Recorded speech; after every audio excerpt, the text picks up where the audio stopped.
T.O.S.O, the band. Paradicast interview. Welcome to our first video podcast / regular podcast. You can go on iTunes or YouTube and watch and or hear our latest podcast, which is with the great band T.O.S.O. T.O.S.O. Thank you. Introduce yourselves. I'm Evan. I'm the guitarist. I'm Zach. I'm vocals and rhythm guitar. Mark, bass, and backup vocals. And I'm Eric. I play drums. And we're going to play a little song for you. Well, they're going to play a little song for you. I can't do shit. They're gonna play a song, and what is the name of this? The First song we'll play for you off the new album that we might be trying to record is called Psych Hole. Working title, Psych Hole. Nice. Mm-hmm. All right. About to have your mind turned into jelly. What? We hope. All right. And that's good. And action. Gucci.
Excited. We actually listened to the old one today. Yeah. And a few things have changed. We put out an album.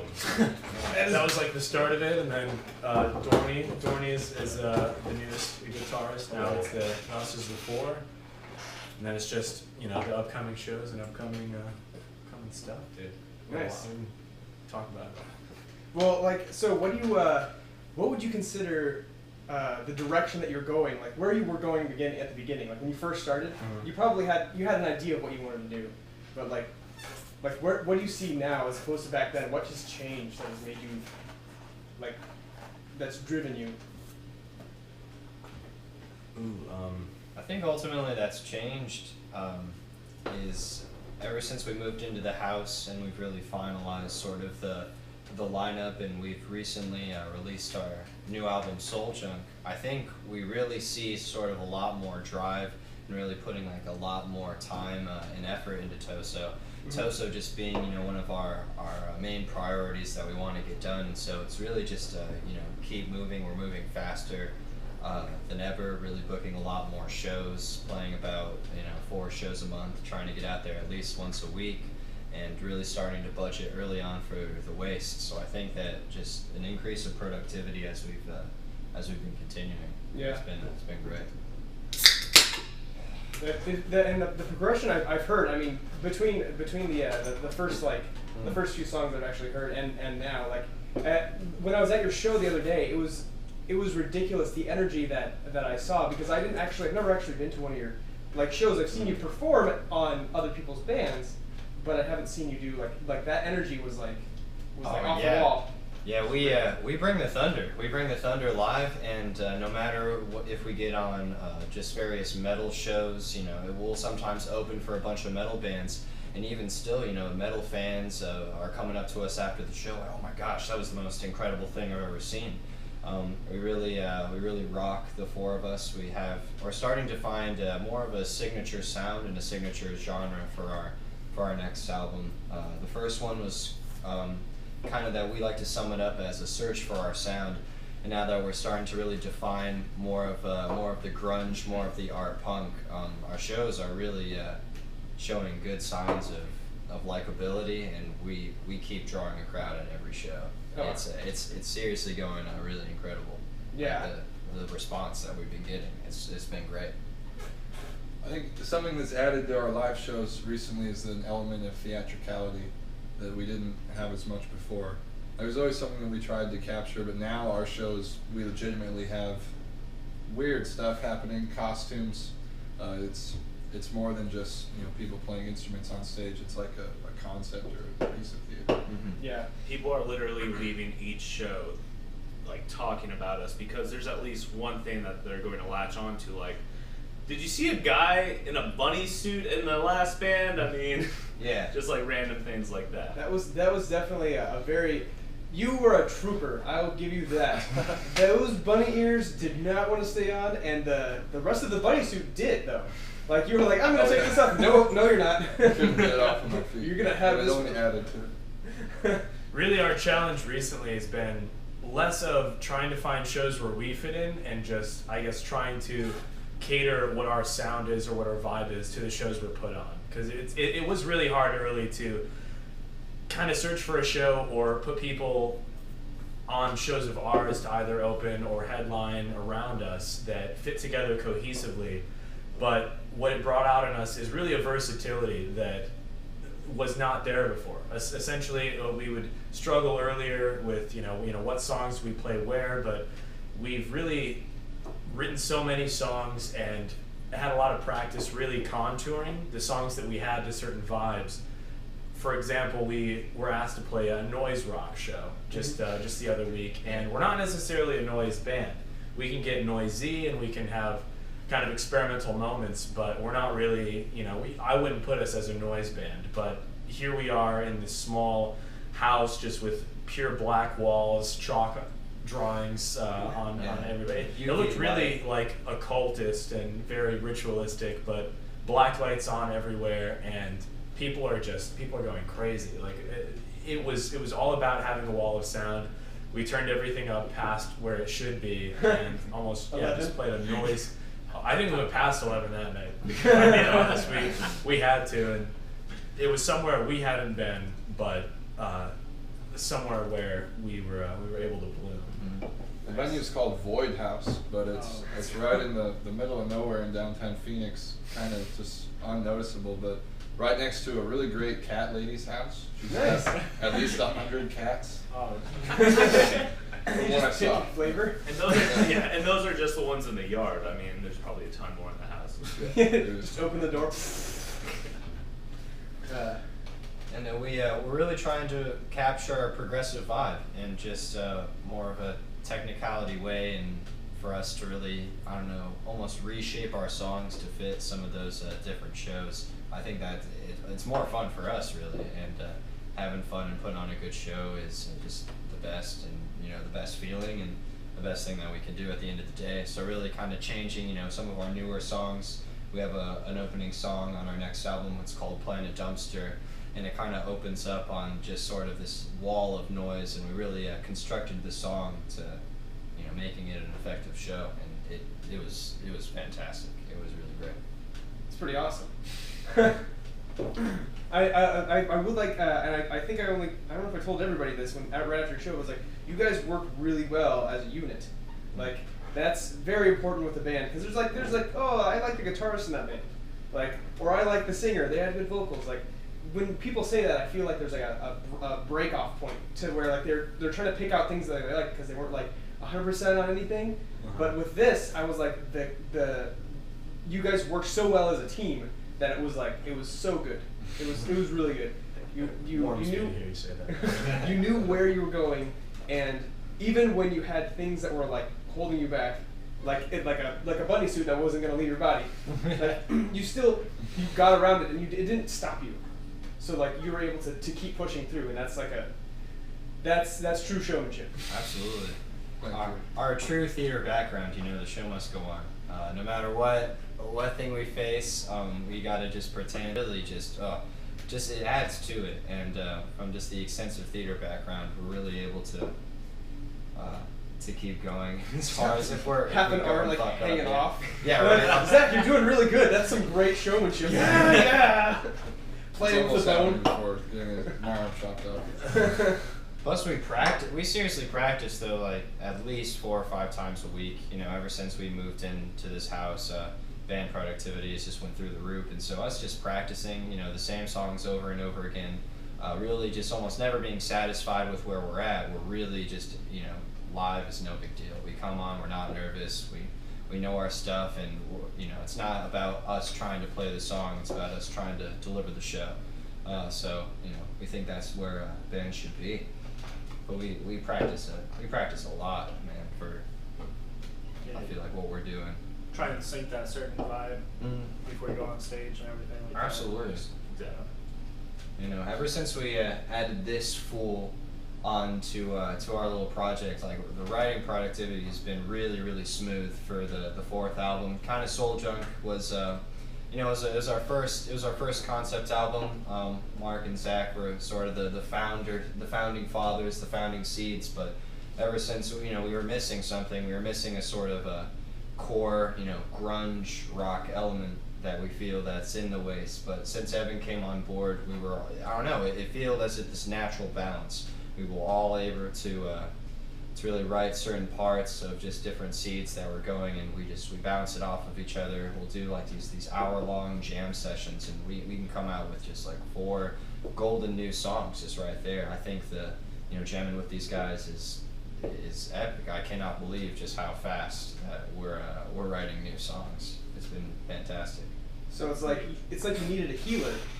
And you guys had your wizard, you had your archer, and you had your warrior. And Absolutely. Then he came in as the healer. Like, we need a healer, we keep getting killed. Mm-hmm. You came in. I would like to think of myself as a paladin. Yeah. Makes sense. And Paladin does have some limited healing capabilities.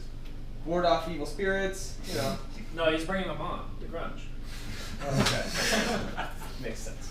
I wouldn't really call his vibe grunge though. He didn't bring like more grunge to the band. I feel like he brought, I don't know, you brought a weird, I don't know, just say an amorphous technical weirdness to the band. Like you're able to like really just, I don't know, jump in and augment any new sound that we put out. Like you're very genre oriented, able to split wrists between genres. Dorn, you should tell us about your influences as a guitarist. What do you bring? Yes. I take a lot of influence from multiple jazz musicians as well as blues, and I don't know. Recently, I've been getting in more of a folk binge, to be honest, and it's really hard to explain where exactly I get all my ideas from, all my riffs, because mainly it's just me sitting in my room for multiple hours, just like trying to think of what sounds right, or what sounds okay, what I could bring to the table. But like all in all, it's just been like me jamming on, like, I used to be in a metal band as well with Eric over there, and we played for like 5-6 years, so we already had that synchronization, and like I kind of have roots from like being super technical to being like kind of like really like weird and like kind of like eerie. That's kind of where I kind of like start becoming fluid as well, like in like noise or like articulation with different riffs. And we need the weirdness in T.O.S.O, and it was beautiful. It was the icing to our cake of just weird monstrosity that we need. And plus, we sometimes will throw house shows over here too. We like to play house shows kind of around to, spread the local seeds, and we always got creative cover songs that we play. And I swear to God, this man, like Evan, can pick up any cover tune that we play in like 5 seconds. He can just hear guitar riff, bam, he's got it. Faster than I can even get the drums, even on like just the simplest of songs. So it's just really really easy and really fun just playing with him. It's just a really natural thing.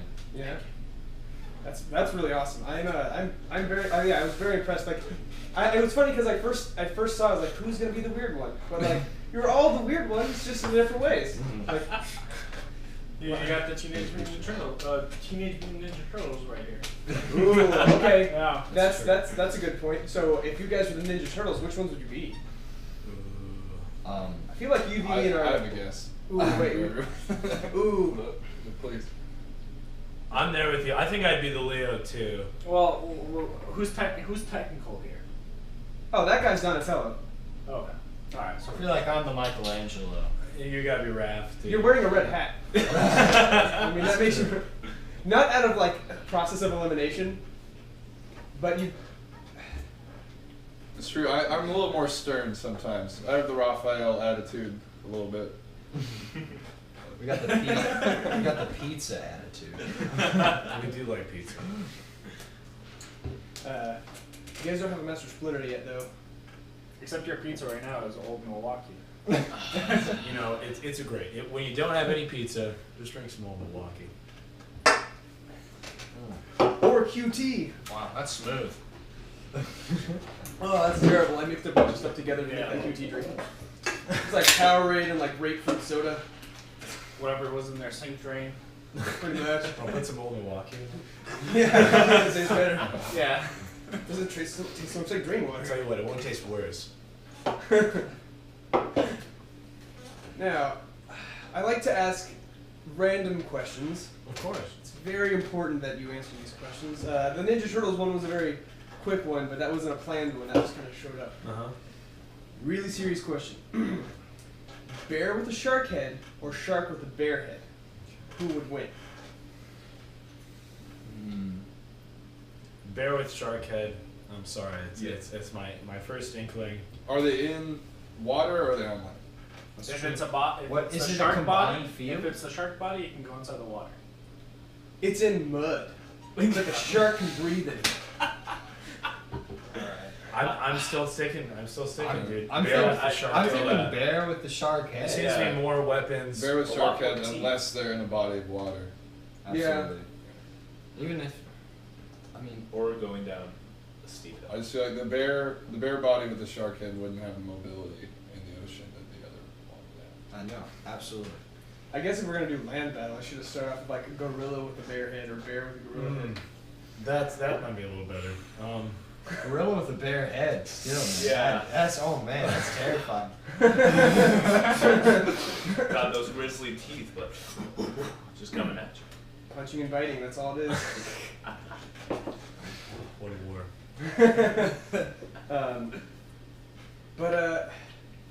What I would say would be personally for each one of you, your band or the band that really stuck out to you was like this is why I'm gonna make music? Like, if there's one of those for you guys, each one individual. Oh, absolutely. I feel like I can go first. This one's a no-brainer. For me, it was Primus. Primus is my ultimate favorite band.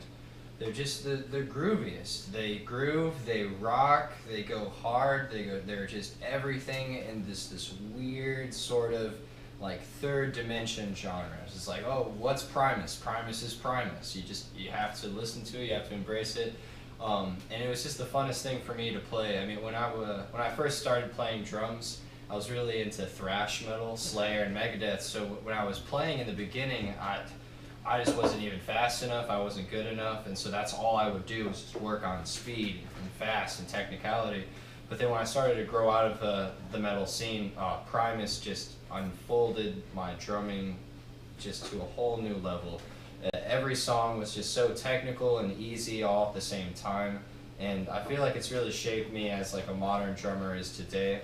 I feel as if I can be a sort of lead drummer, not just hide in the shadows and keep playing the rhythm. I really do a good job of accenting some serious moments that we have written, and I feel that Primus has really shaped me into that. Because Tim Alexander is one fucking hell of a drummer.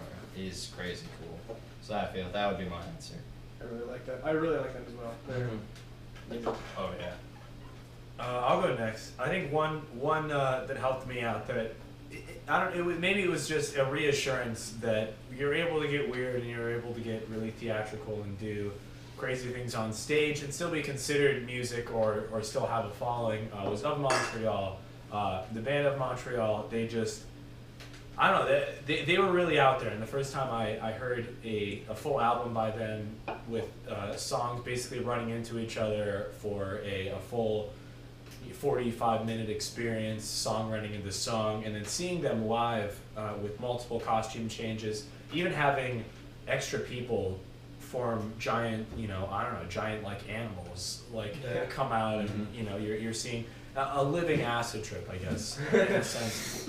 And seeing that people responded to that and liked that and appreciated that level of showmanship and artistic virtue, really, was a really big help in kind of the early things that we would try to work and throw into the band. Especially recently, just forcing ourselves to attach either costumes or larger ideas or lighting designs to songs. What can we play and also wear an outfit for? Those are the questions we ask. Yeah. Definitely wasn't my first influence, but maybe my most important influence is the Velvet Underground. Yeah. Yeah. I just think they're such a widely influential band. They push music to a whole different level, and they're ahead of their time. But I really like the kind of avant-garde aspect of the Velvet Underground, and as well as the songwriting. I think it's maybe my favorite style. One of my favorite poets, Lou Reed. Yeah. So I try and emulate them in some ways. I would say with me, Queen was definitely one of my biggest influences. Like everything from their shredding guitar to the shredding bass to the shredding vocals to the shredding, like everything just has so much going on. Yeah. And they have 4-part harmonies, and just like hearing all this stuff going on. As a child, I was just like, I don't get this, but I really need to understand this soon. And like that's exactly what got me on wanting to start to play music, start to understand like melodies, like why something sounds this way, why are they going in this route, like all that kind of stuff. Yeah. The Queen is one of the I would say at least one of the most influential bands of all time, if not the most. I mean, I guess the 100%. Beatles. Oh yeah. Like, It's a matter of opinion. It's a matter of opinion. Of course. They are my favorite band, and it was like when I first heard, I was like, holy crap, I need to play music, and then I tried, and I was terrible at it. So then I was like, nah, I'm gonna draw. I'm gonna make videos. That's what I'm good at. You're good at interviewing too. I try. Yeah, it brought that out of you. Absolutely. Honestly, I think really cross art forms. If one art form can begat another art form, begat creativity anyway, I mean that's great. Yeah. The fact that music could influence interview. Yeah, I mean, I literally wouldn't be here if it wasn't for music. Like, for people that I know, I mean, like, you guys do something awesome, and you just happen to also be related to somebody else that I know that also does music. I've known for a long time. It's like, I don't know, like, artists just find each other. It's just gonna happen. In one way. Birds of a feather flock together, and I always go where the tunes are good, you know. So if I'm going where the tunes are good, I'm gonna see all my bros there too. It's like, oh snap, going to a Montreal concert, like, it's great. We're just we're trying to just resemble just some, you know, some of our influences, like Queen, very showman, just Velvet Underground, pushing like the limits of almost like what just this free form like music exploration is all about. Montreal again, just they're seriously, I mean, even if you don't know of Montreal, their lyrics are out of this world. Their lyrics are out of this world, and also their theatrics too, and us just really having our rock roots. And so we try to bring life to the stage. That's seriously the most important thing that we're trying to do. Yeah. So I'm sure you've come across this at some point. When people say music these days, when they're like, music these days, oh, I hate it. Like, how do you feel about like that saying? Like, I actually, like last night, I was thinking about songs that that have come out recently. I'm like, man, I hate that. But it's not. It's like to me. I guess the thing that was coming through my head, I was like, this band is literally just making harmonizing vocals and playing some really, really bad guitar riff over and over and over again. I'm like, how do you do that and make money? But like, I mean, it's all in taste, really. But like, how do you feel about that saying? I think people that maybe make the blanketed statement about any art form these days, really, it really depends on where they're coming from or where their knowledge is based. Yeah. Because honestly, until I really got into, I mean, I feel like we've all had that moment, but until we really got into really researching and kind of looking into not just, you know, local scenes, but also local smaller artists all from around the globe that were creating things that definitely weren't on the radio, definitely weren't publicized on the major news networks or major music blog websites, but essentially taking a magnifying glass to the areas of music that were less talked about, less listened to. That was where we found that music these days is great, really. Anyone that I think thinks that an art form is either decaying or has just been really stagnant for years, I think is only exposed to the really the surface of what that art form is, the very popular, the very commercialized forms of that art form. Yeah. Because I feel the same way now about other forms of art too. Like we could say as not being big movie buffs, man, you know, Hollywood is just spitting out all these bad movies or all these sequels, all these remakes, when in fact, you know, film, there are amazing films that are still coming out, just independent ones that don't get airplay. Yeah. And it's really, I guess it is foolish to make a statement like that when, you know, I don't know, we found gold nuggets. We found a reason to stick around, if not try to perpetuate that feeling for other people. Yeah. Honestly, your favorite song might have been made like a few minutes ago, and you just don't even know yet. Yeah. It's true. There's a lot of superficiality maybe in popular music, some pandering, like in a way, things that are really popular kind of, they do appeal to the lowest common denominator of people with a certain level of appreciation for that art, but besides that, there are always people that are innovating and moving it forward that, you know, maybe not as many people know about. Yeah, exactly. No, that totally makes sense. Like, and that's when I hear people say things about movies, it's like, oh, I don't like that movie because there's this one part where this guy does this one thing, and I feel like it's like it's some sort of ism that I don't like, and it's like, you don't like the movie because of that one itty bitty part, but they put so much effort into this. There's like 100, not even 100 is like a low amount of people to be working on a movie these days. Yeah. Like that's like the smallest crew ever for a movie in Hollywood. Every movie, like there's so much effort put into it, and you don't really see what that effort is. And I guess sometimes you just take something at what you see, and you're like, All right, well, I'm done with that. Like people are so overexposed to things like media and stuff that they're literally not even able to pay attention to it for more than 10 seconds before they decide they don't like it. Yeah. And a lot of what's really sucks is a lot of those people that edit and stuff like that, they're not working on just one project, they're working on 5 or 6 at the same time. And they have a quota to meet, and if it's on that, there's no movie out that year.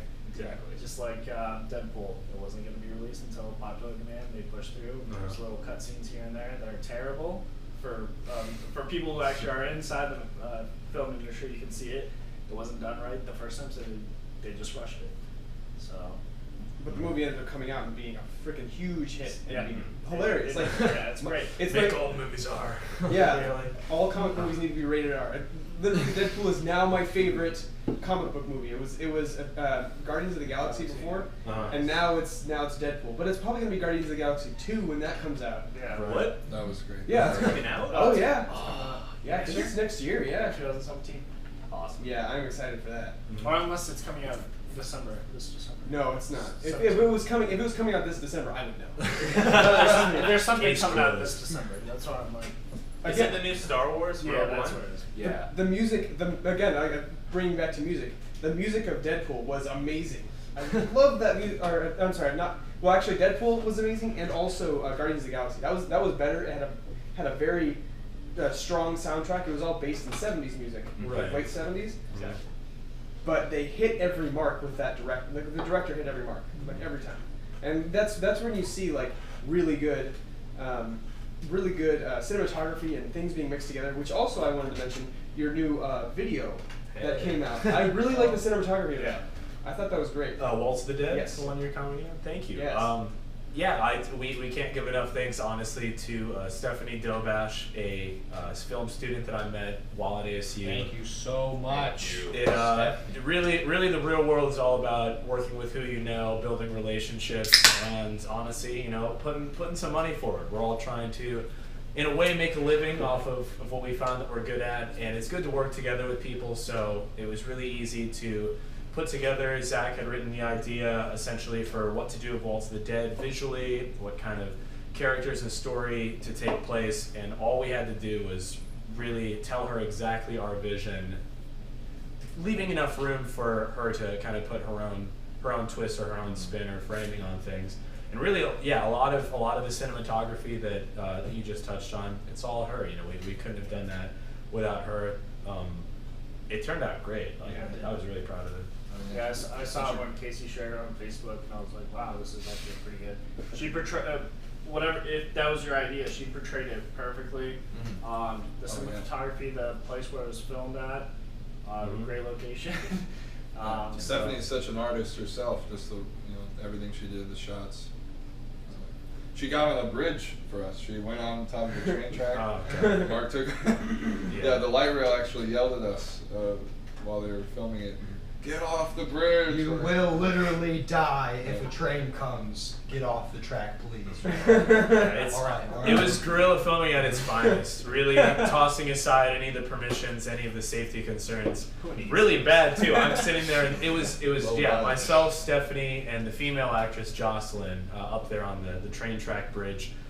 Every second of those 10 minutes was the most terrifying in my life. I'm sitting there looking for places we could duck out of the way when the train comes, remembering the big court case that happened just a year ago of the PA that was killed on the train tracks because, I don't know, someone wasn't looking out, they didn't call out for it fast enough, and she gets run over, and here I am seeing all of my friends die in front of me because of our video we wanted to do. Would really be Waltz of the Dead. It was the Dead. So Papa bless, the no train came, but Zach was right. We did get yelled at by the light rail. I didn't know the light rail had a sound system on it. Yeah, I guess they can just announce shit. Get out of there! Get out of there! But run! If I worked there, that's how it would go. I'd give you at least 45 seconds.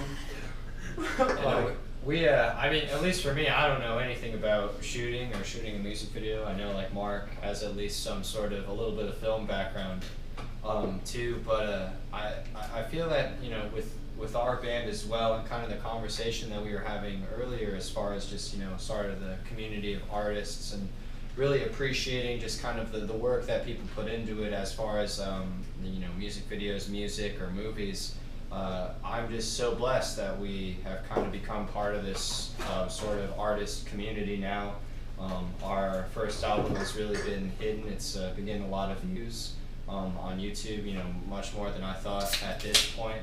And I'm just so blessed, and it's been fantastic working just with a good community of artists, meeting new people, not just in Tempe, and just up north, down south too, and in Tucson. And it's been really making the T.O.S.O track just exceed and excel that much more. Thank you again, Stephanie, for helping us with that vid. I mean, we couldn't have done it without you. It was great. Yeah. These are sodas, by the way. We gotta show our IDs to the camera. Just kidding. We're in Europe. It's Old okay. Milwaukee sodas. That's a joke from well, I guess I wouldn't. If you've ever seen a regular show, Yes. Oh yeah. I love regular shows. it's like, Love regular shows. been drinking sodas all night. They're like 23. Mordecai and Rigby, like in the first episode, they say they're 23 years old. Yeah, I think They're not. That's not for kids, man. They're just slacking around like we are. Oh my gosh. well, all those shows like there's a lot of like Cartoon Network shows that are like, we could put this on Adult Swim, or we could just tone it back a bit and we could just have it on all the time. Right? Oh, beautiful. Definitely that one. Replace beer with soda. Done. Good old root beer. Root beer's my favorite. Dad's True contact. Oh yeah, Roots. not your dad's root beer. That stuff's pretty good too. Yes.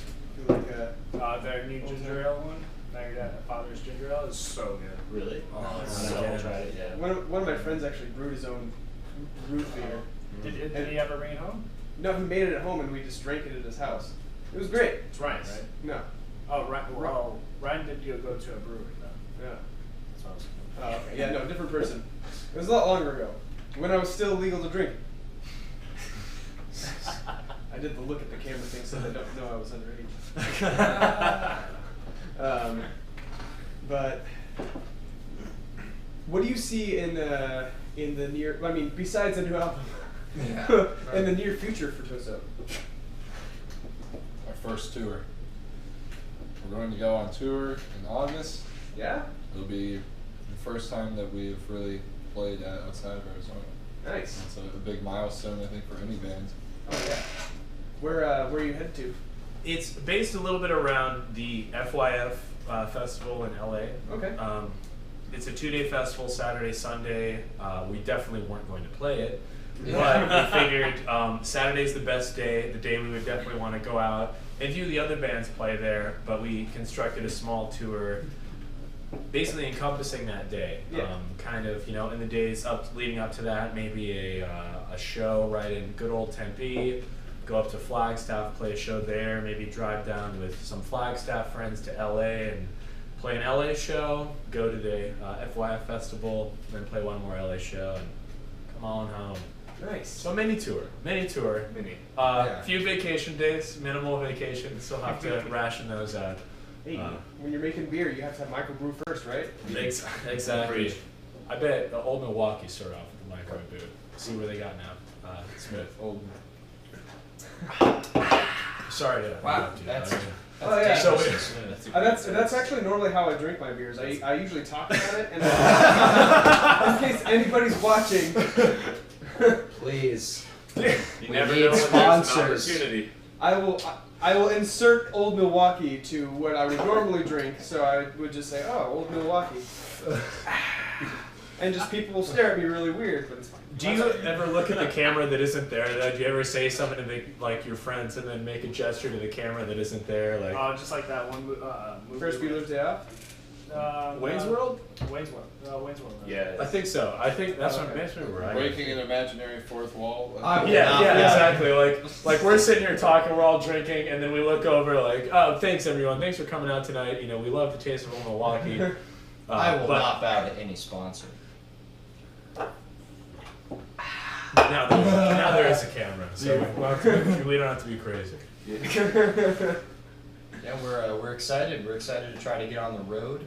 Starting to, and plus we've been playing a lot more shows too around the valley. Like every show we play, we always seem to impress the people that are around, and they always seem to be offering us. We'll play anything, man. We'll play like a love swing jazz salsa party at like a ballroom, and we'll get into the back closet, turn all the lights off, and play a doom show. It's what we want to do. We want to get out there, expose our diversity. A doom show. Old wooden ship. I think at least getting on the road and putting on this good show, it puts us on a nice plateau in the scene, and trying to get just more and more recognized. Yeah, nice. Just when you said doom show, it's just obviously the first thing that comes to mind. Anytime you hear the word doom, it's doom. It is doom. I've literally been playing that game for like the last 2 weeks that it's been out, and nonstop. The music in that game is, I'm so proud of that music. I'm so proud of that game. They did a good job doing storytelling without doing storytelling. And that makes no sense until you play it, because your main character doesn't speak at all. It's all action, but you're like, oh, I like this guy. I'd hang out with him for like a little bit, like not for too long, because obviously there's lots of demons just popping up around him, and it's... He sounds like bad luck. Yeah, right? He's just like, well, when you see where he comes from, you're like, yeah, he's probably something not good to hang around. but yeah, just a short little thing there, that if you get a chance to play that game, listen to the music. It's obviously an homage to the old game, and just, damn, that's rockin' music. I love music with good score. I love video games with good scores. I love this. Makes the game so much more inviting. So, tell me about your upcoming album. Where do we begin? Do you want to take this one? Yeah, so of course you heard our first album, Soul Junk. We talked about it in the last podcast. This album, we're sticking to the theme of trash, junk. It's called The Waste. Yeah. So The Waste, it's a concept album that, if I had to interpret the title or give like a hint at its kind of meaning and the overarching theme, it's like the waste is a metaphor for the opportunity cost of all of us being in a rock band now in our lives, and how much time we put into it, and just as opposed to the other things we could be doing, sometimes it's like, oh, this is a waste of our fucking lives, but it's our mission to prove that it's not. Yeah. I think additionally too, it almost has multiple meanings for us. It's both, are we wasting our time, as well as the physical embodiment of what waste is. I think what is most attractive about the concept of trash or the concept of waste or a dump is that it's a very literal interpretation, like a physical manifestation of death. Yeah. I think when people talk about death, either in songs, or in music or in art, death is ultimately a positive thing. It's either an escape from a horrible life, like, oh, they died and they're in a better place now, or it's just really a positive end to a positive life in itself. And so any way that you could look at death, it seems very, I don't know, very, very positive in a kind of abstract sense. But what's left over after something is dead, what's the trash, what's the waste that it makes up? It's almost like a physical embodiment of the earth dying, of all the waste that we've thrown out, of really the impact of humanity on an otherwise natural existence. Yeah. That's pretty deep, man. That's a very deep answer for had a long time. We get into it. My kind of way that I like to interpret The Waste is it kind of is the sequel to Soul Junk. Soul Junk is, in my opinion, it's sort of, it starts right at the beginning of, I don't know, this imaginary character, either what you want to say, like graduating high school or graduating college.